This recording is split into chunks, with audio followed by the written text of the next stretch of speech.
I never intended to question history. I wasn't searching for hidden civilizations or rewriting timelines. I was studying architecture, classical forms, stone symmetry, exhibition structures of the late 19th century.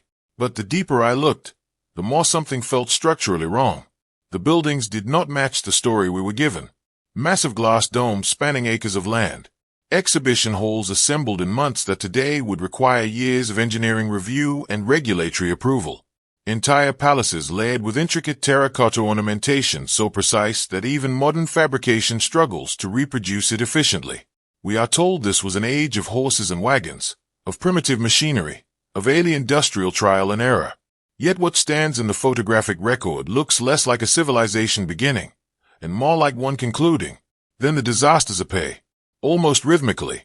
Chicago, 1871. Boston, 1872. Seattle, 1889. San Francisco, 1906. Entire city cores erased in fire. Not scattered buildings, but vast districts reduced to ash. Across oceans, similar destruction unfolds. Floods submerging lower floors. Streets rising mysteriously. Earthquakes conveniently striking dense architectural centers. What are the statistical odds that so many cities containing monumental, architecturally sophisticated structures experience catastrophic resets within a narrow historical window? And more unsettling, what follows these events? After each disaster, something vanishes beyond brick and timber.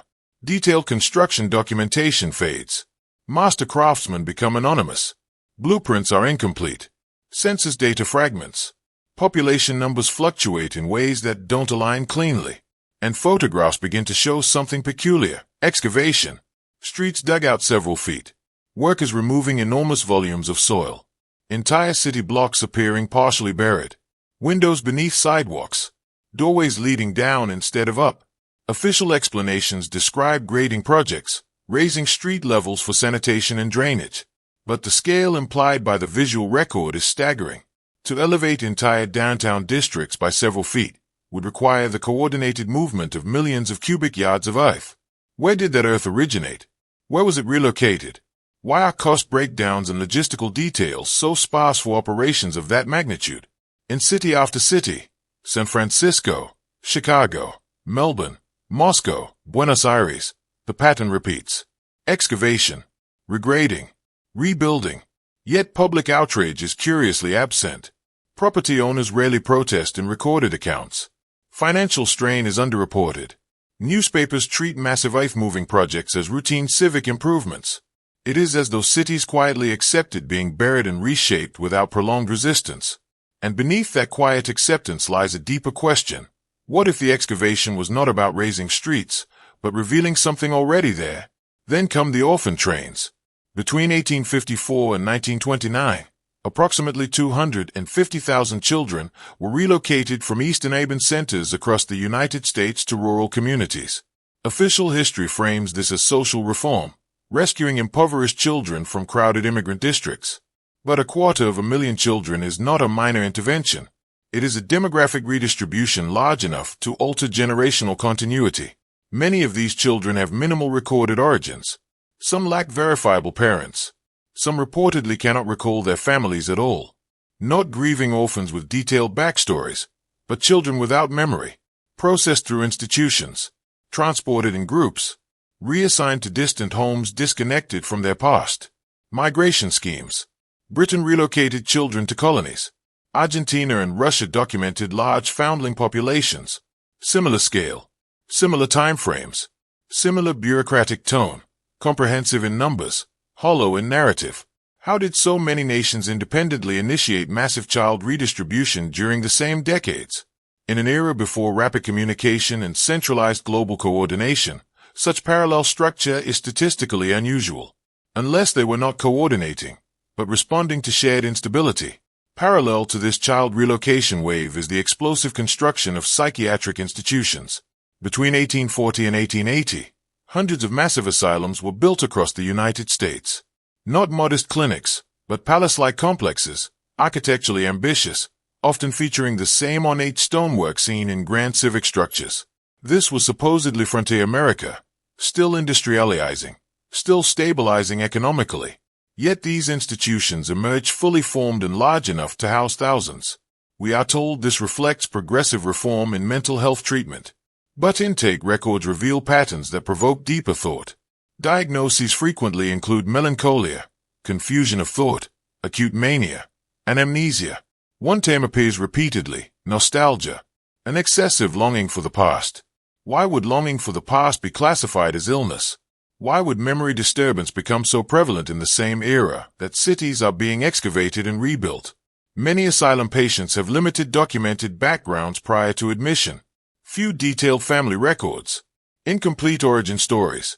If a destabilizing event had fractured society, burying infrastructure, displacing populations, survivors might appear confused, disoriented, emotionally unstable.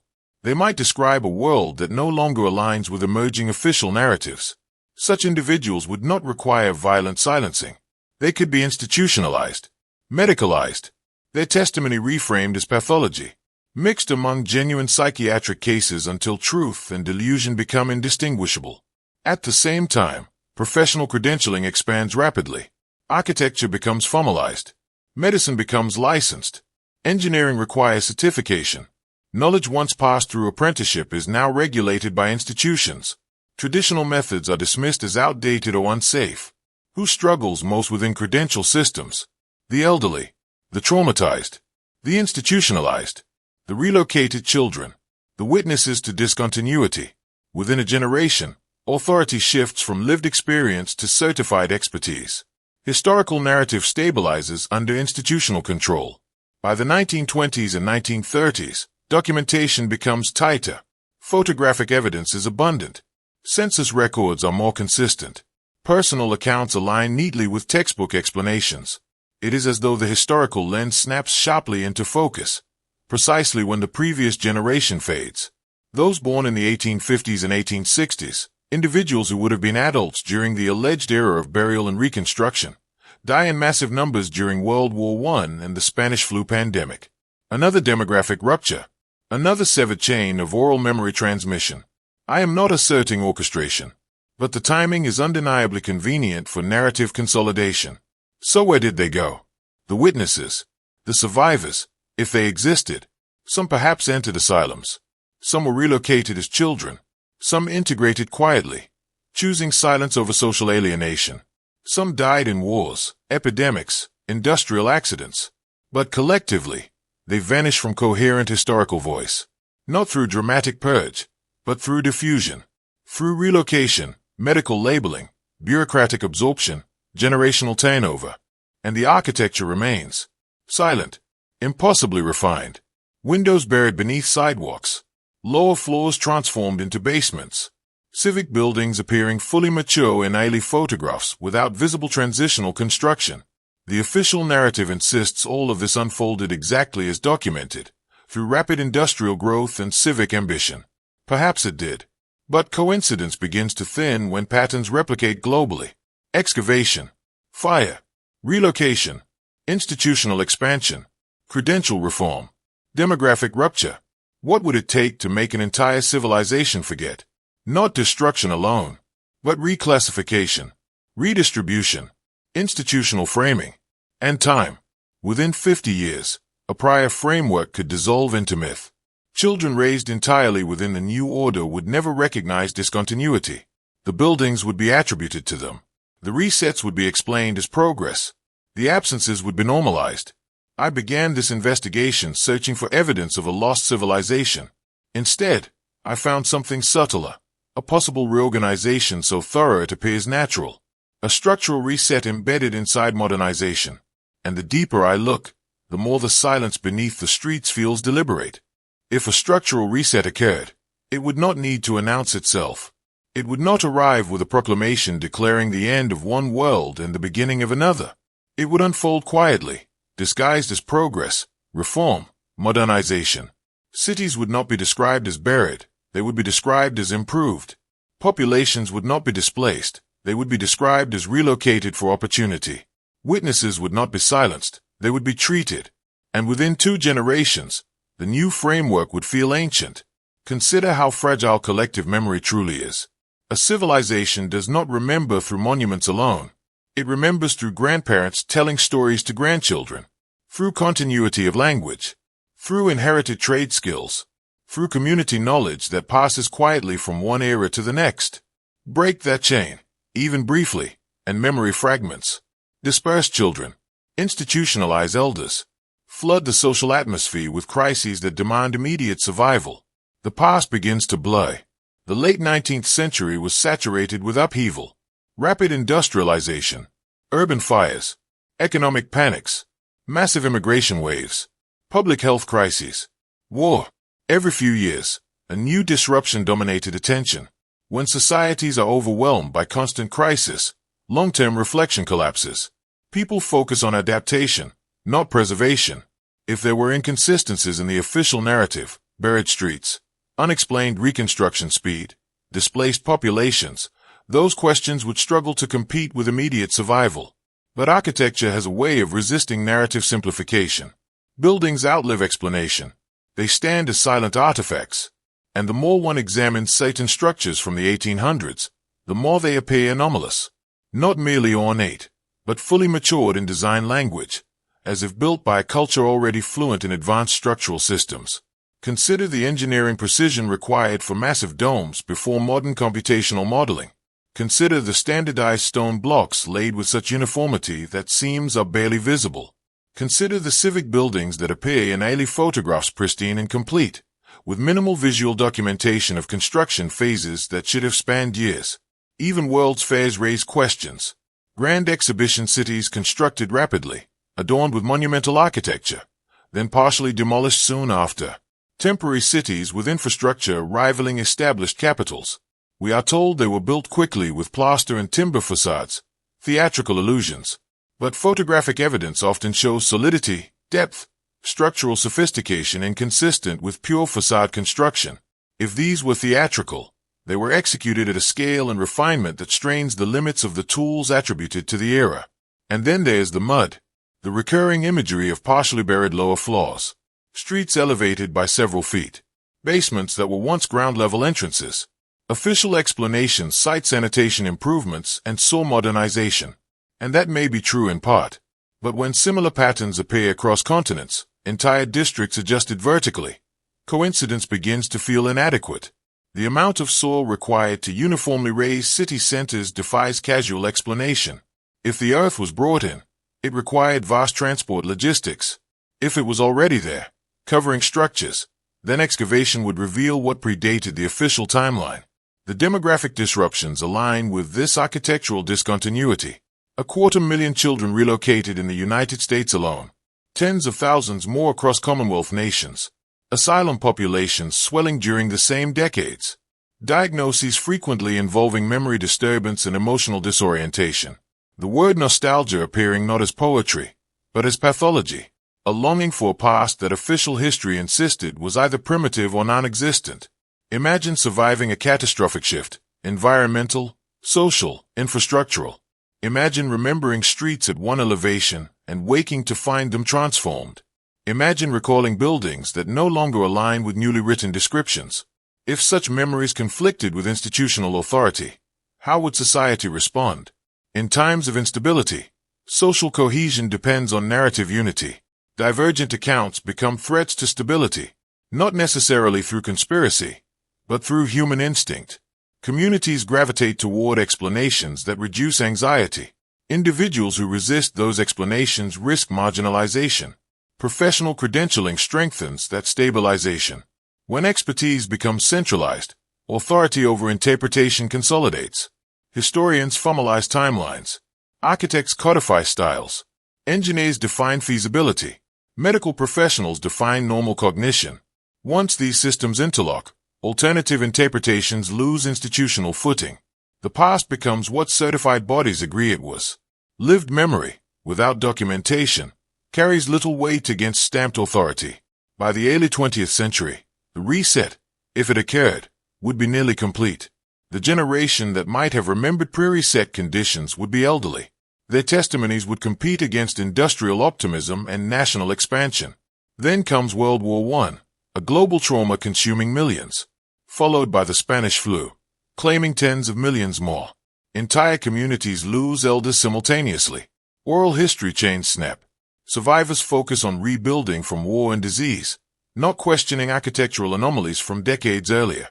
Within 2 generations, discontinuity dissolves into accepted history. Children raised after 1900 inherit textbooks already standardized. They grow up surrounded by monumental buildings and are told their nation built them heroically in an age of innovation. They do not question why certain lower floors appear buried. They accept grading explanations. They trust institutional memory because they lack alternative reference points. And so the silence deepens. Not an enforced silence, but a structural one. Questions simply fail to survive generational turnover. Individuals who once wanted grow old and pass away. Their uncertainty dies with them.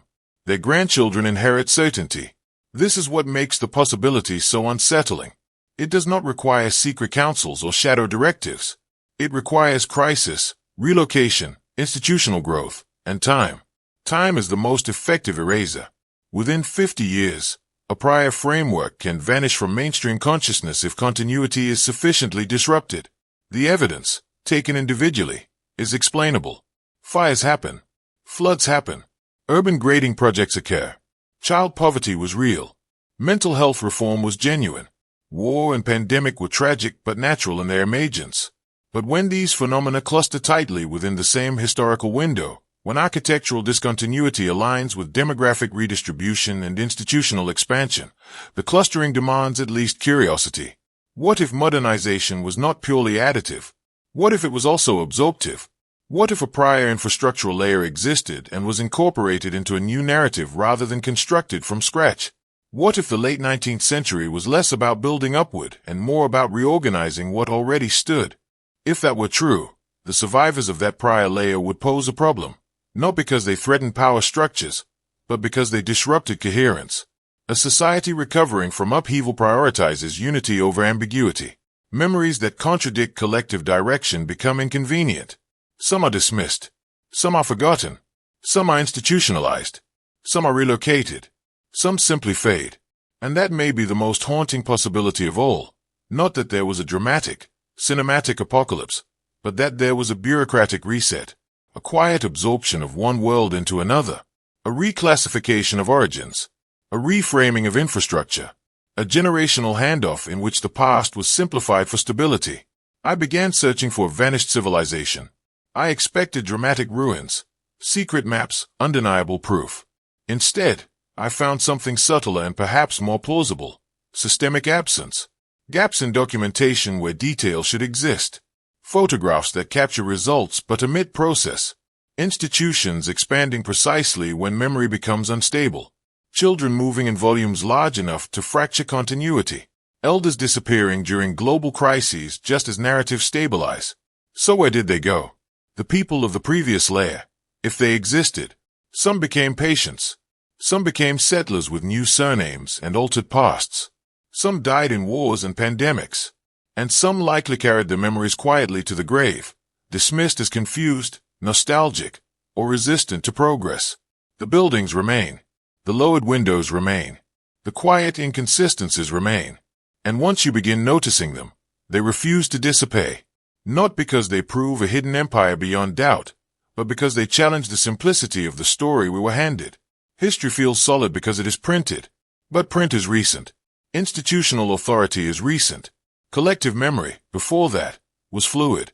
It could be reshaped by crisis, redirected by reform, stabilized by credentialing, and forgotten through time. I do not claim certainty.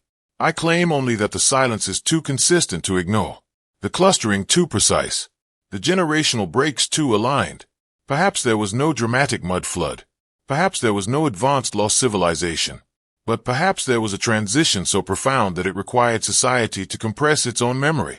And if such compression occurred once, quietly, structurally, without declaration, then the final question is not whether a civilization vanished. The final question is how easily one can. Because once you see the gaps, you cannot unsee them. And once you recognize how fragile collective memory truly is, you begin to understand that forgetting does not require force. It only requires time.